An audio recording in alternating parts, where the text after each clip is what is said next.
118 miles east of the hustle and bustle of Midtown Manhattan, Montauk, New York, a hamlet of 3,326 permanent residents on the easternmost point of Long Island, is a summertime mecca under threat.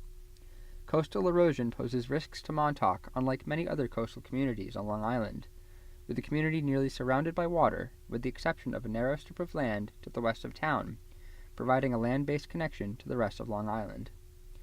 The Montauk Point Lighthouse, perched on a glacial bluff at the easternmost tip of Long Island, is one of the only stretches of shoreline in Montauk with an erosion solution. Today, the Montauk Historical Society is ready to begin a $25 million project to bolster resiliency against future storms. It all started with a 4-foot, 10-inch tall textile designer named Giorgina Reid. Giorgina developed an erosion control system at her home in Rocky Point, New York on Long Island's North Shore in the early 60s, which not only slowed erosion of the bluff that she lived on, but stopped it. Giorgina would go on to name her invention the Reid Trench Terrace system. Well, the story goes in 62, when the hurricane and nor'easter came to her property in Rocky Point, she lost like a third of her land, and that's where she looked at the gullies, and her husband Donald said, let's sell this bloody place and get out of here.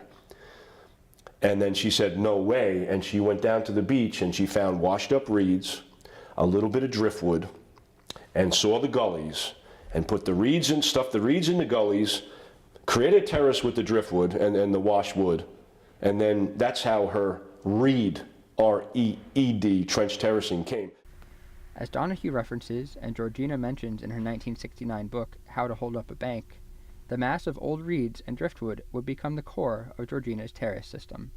The reeds were significant because they added organic matter, not that she cared about that, but it kept the sediment from washing out of the terrace, and they were free. So Giorgina came and developed this method, and then had the brains to patent the method. On November 26, 1968, Giorgina's patent was approved, and the system was ready to be shared.